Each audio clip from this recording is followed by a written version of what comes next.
원조를 받던 최빈국에서 경제 강국으로 성장한 나라 대한민국. 1960년대 과학기술을 양성하겠다는 의지로 설립된 정부 출연 연구기관. 과학기술 개발은 성장을 이끌었고 창조 경제의 밑거름이 됐다. 광복 70년, 경제 강국으로 눈부신 성장을 이끈 원동력, 과학기술의 발자취를 짚어본다.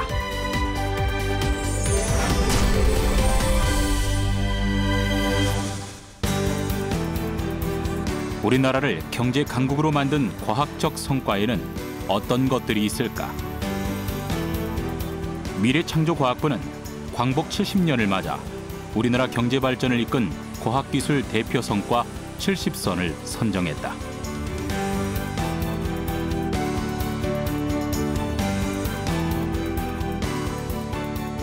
대한민국 과학창의축제는 우리나라 최대의 과학축제입니다.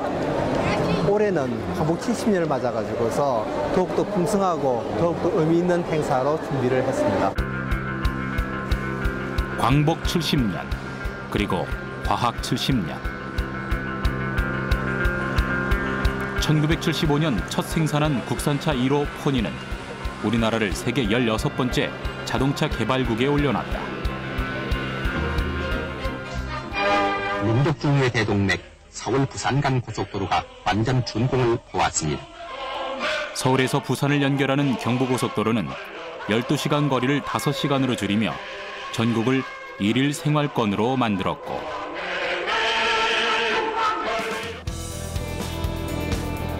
D램 반도체 기술은 1993년 당시 83억 달러 수출이라는 최대 수출 기록을 세웠다.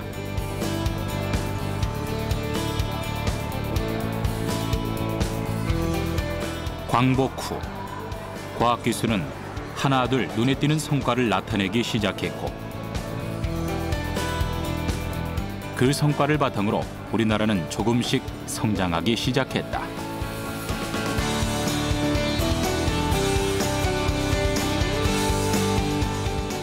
지난 70년 동안 우리나라 과학기술이 어느 정도 성장을 했냐면, 이제 뭐 과학기술 인프라 이런 면에서는 거의 세계 10위권에 들고요.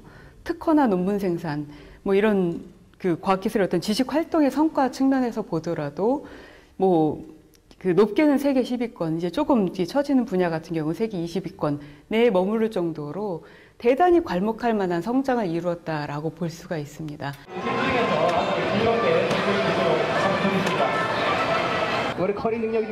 사람들의 참여 또한 적극적이다.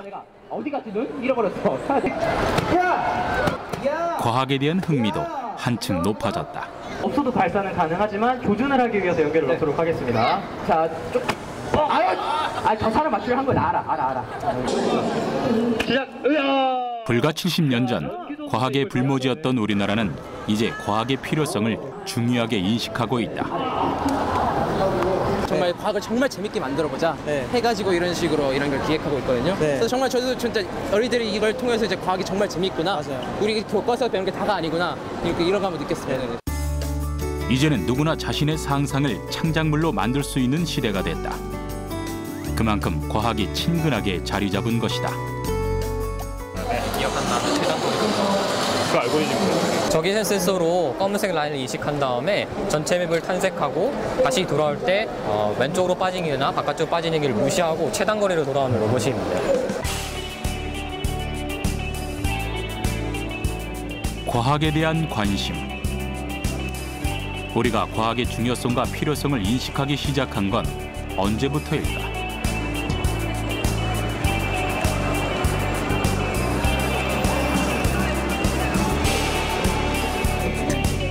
과학기술에 대한 관심이 싹트기 시작한 건 1960년대부터였다. 20세기 들어오면서 과학활동이라는 게 이제 개인이 혼자 하는 그런 활동이 아니라 어떤 그 조직화되고 체계화되는 어떤 그런 시스템 안에서 이루어지는 활동이 되는 것인데요. 우리나라의 그런 기반이 갖춰지기 시작한 때가 이제 박정희 정부 시절이라고 볼 수가 있는 거죠.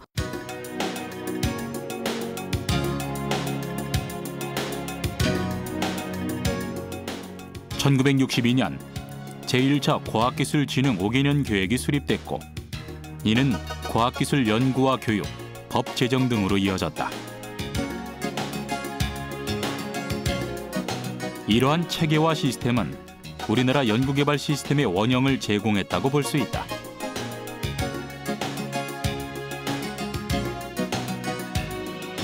전자, 기계, 조선, 화학 등의 분야에서 활약해온 과학기술 분야의 정부 출연 연구기관이 설립되기 시작한 것도 이 시기다.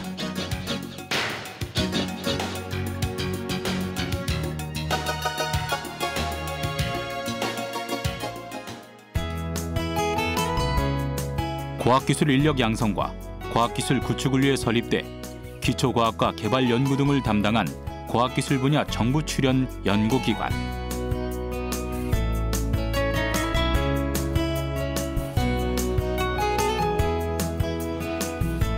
그 시작에는 한국과학기술연구원 키스트가 있었다.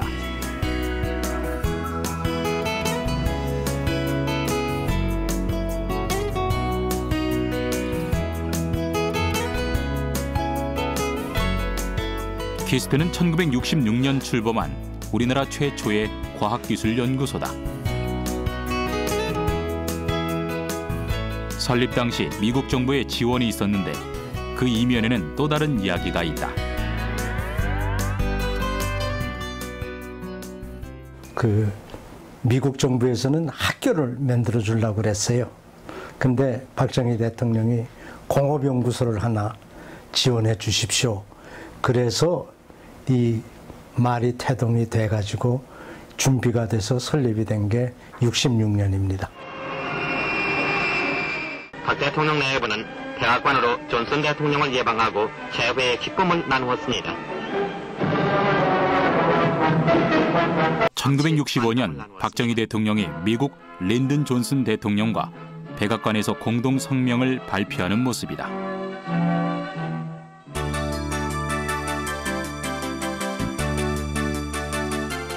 성명에는 우리나라 종합연구기관 설립을 한국과 미국, 양국 정부가 공동으로 지원한다는 내용이 담겨 있었다.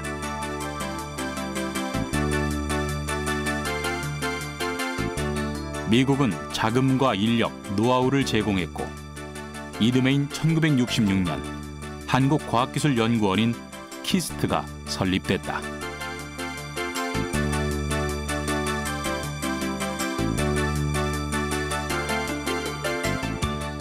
공업연구소를 해가지고 두뇌를 모아서 산업기술을 개발해가지고 산업을 일으켜야 되겠다 하는 그 일념입니다. 그러니까 한국의 경제개발을 위해서는 공업기술 연구가 필요하다 하는 생각으로 키스트 설립을 하게 된 거죠. 그러니까 지금은 과학기술 합니다만은 그때 과학은 없었습니다. 현재 2천여 명의 과학자들이 모인 종합연구소로 발전한 키스트는 1966년 단 18명의 과학자로 시작했다.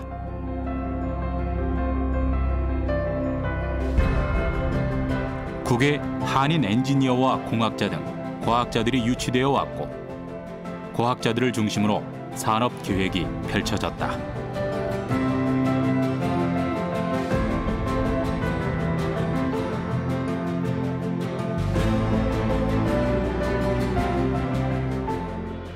국가출연연구소인 키스트 같은 데에서는 일반 작은 규모로서는 행할 수 없는 대규모의 융복합 연구를 수행함으로써 관련 분야의 연구를 국가적으로 선도해 나가는 원천 기술 개발에 노력을 해야 된다고 생각을 합니다.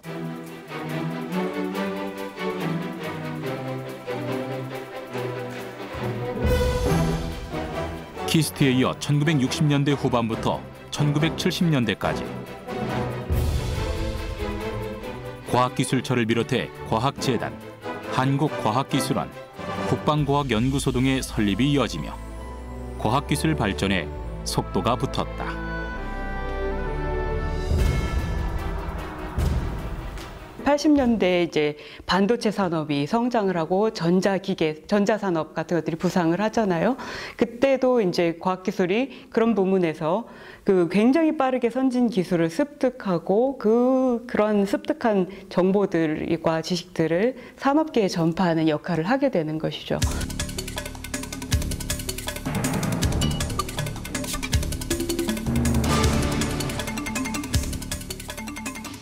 (1989년) 한국항공우주연구원이 설립되면서 우리나라는 항공우주기술 개발을 시작했다.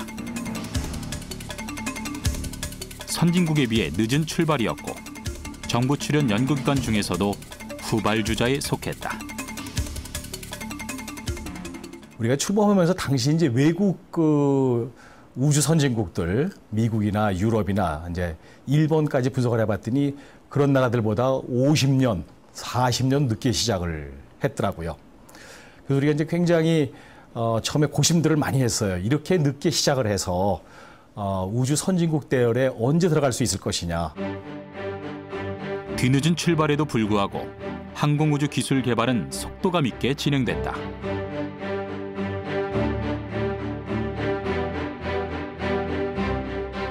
(1992년 8월) 남미 프랑스 기지에서 발사된 최초의 인공위성 우리별 1호.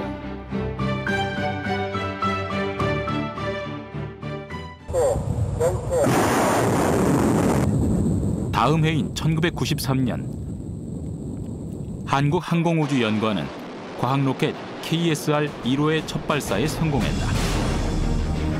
우주연구의 새로운 장이 시작된 것이다.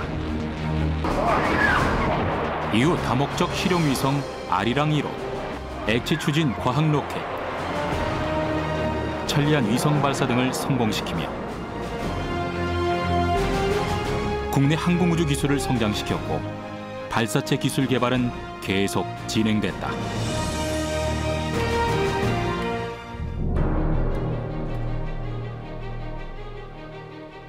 (2002년) 한국항공우주연구원은 의미 있는 개발 계획을 시작했다.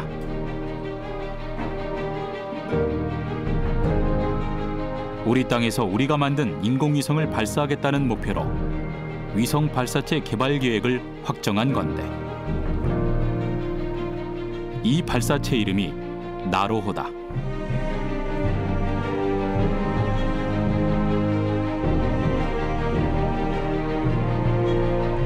바람과 달리 2009년과 2010년 나로호 발사는 연이어 실패했다. 그리고 2013년 1월 나로호 3차 발사가 성공하면서 우리나라는 우주 강국으로 올라섰다. 우리나라 최초의 자동차라고 하는 그런 자동차에도 우리 엔진이 처음에는 들어가지 못했습니다. 네, 잘 아시다시피. 그다음에 우리나라의 최초의 전투기라고 하나요? 제공호라고 하는 그 전투기에도 우리 엔진이 들어가지 않았습니다. 그러나 다 그런 것들에 대한 역사적 가치를 저희들이 인정하는 것이거든요. 그래서 저희들은 감히 나로호도 그런 입장에서 우리나라 최초의 인공위성을 우주 궤도에 올려놓은 그러한 우주 발사체이다. 우주를 향한 도전은 계속되고 있다. 한국항공우주연구원을 중심으로 15개 정부 출연 연구기관이 달 탐사에 대한 융합 연구를 시작했다. 대형 프로젝트 중 하나인 달 탐사는 우리나라의 향후 우주 산업의 새로운 발판이 될 것으로 기대되기 때문에 과학기술 분야 정부 출연 연구기관들의 협력이 어느 때보다 중요하다.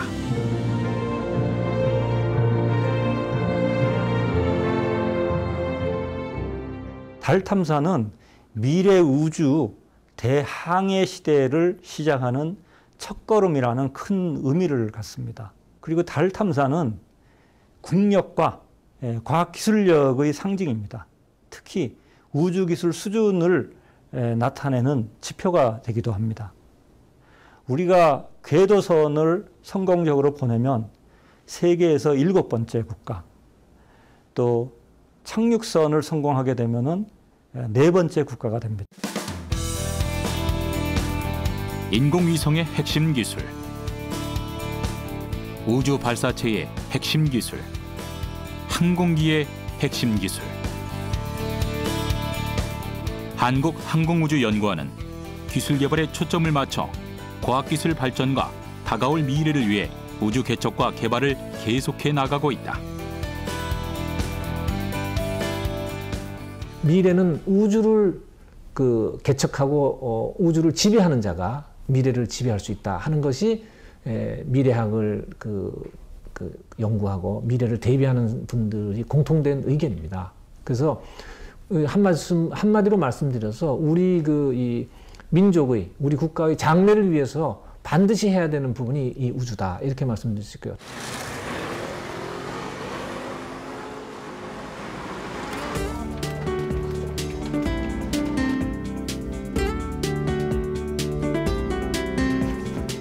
광복 이후 과학기술 연구와 함께 진행되어 온 것은 과학문화를 확산시키고 창의 인재를 육성시키는 것이었다.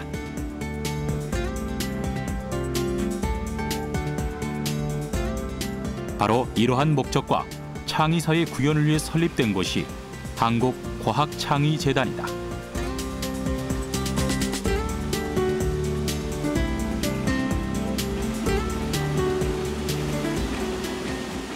온 국민이 과학기술을 이해하고 과학기술을 우대하는 사회적 분위기를 만들기 위하여 세워졌습니다.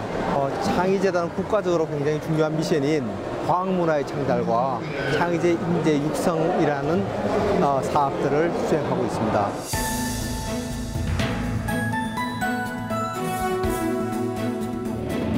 (1967년) 과학기술 후원회로 설립된 한국과학창의재단은 과학자와 기술자를 육성하고 과학기술이 스며드는 사회 풍토를 조성해 그것이 곧 국가 발전의 동력이 될 수 있기를 희망하는 취지로 설립됐다. 시민들이 과학기술을 체험하고 즐길 수 있게 다양한 각도로 사업을 전개하고 있는데요. 크게는 두 축입니다. 하나는 시민들이 즐길 창의력도 증진시키고 즐길 수 있는 과학문화 콘텐츠를 만들어서 온라인 플랫폼이나 각종 미디어를 통해서 보급하는 거 하고요. 두 번째는 직접 이렇게 참여해서 느낄 수 있는 체험의 기회를 많이 증대하는 겁니다.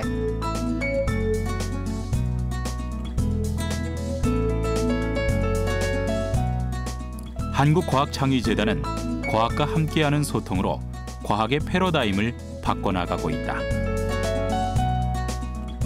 그 과정 중 하나로 미래창조과학부와 함께 만들어가고 있는 무한상상실.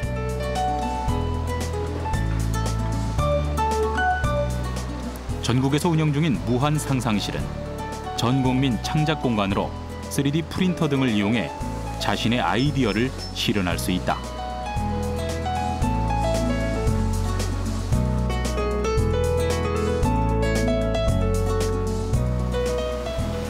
저희 국립과천과학관 무한상상실은 국민들이 상상하고 있는 아이디어들을 실제로 만들고 그다음에 만든 것들을 서로 공유할 수 있는 그런 장비와 프로그램을 지원하는 공간이라고 보시면 됩니다. 무한상상실에서 완성되는 다양한 물건과 제품들.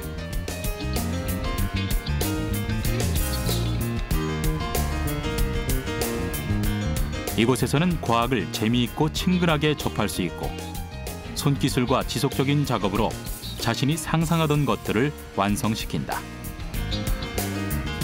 이것이 메이커 문화의 또 다른 모습이자 창조 경제의 시작이다. 여기서 할 수 있는 작업들이 집에서는 할 수 없거나 따로 어떤 많은 장비들이 필요한 작업들인데 그런 장비들을 개인이 다 소유할 수는 없으니까요. 그런 장비들을 여기서 다 서로 공유하면서 사용함으로써 제작자들은 그거를 항상 사용하는 게 아니고 잠깐 사용하는 거기 때문에 공유해서 사용한다는 게 굉장히 좋은 것 같아요. 굉장히 이런 자기가 어떤 뭘 만드는 데 있어서 이런 장비들을 이용하는 게 굉장히 큰 도움이 되는 것 같아요. 창의적 인재로 성장하기 위해 스스로 배우고 체험하는 것. 우리나라 과학기술 성장의 또 다른 밑거름이다. 청소년을 포함해서 국민들이 이 과학을 이해하고 과학으로 소통하고 또 과학을 체험하는 가운데 신나게 즐겼으면 좋겠고요. 그리고 이 과학을 통해서 우리 미래를 조망하고 함께 만들어갈 수 있었으면 좋겠습니다.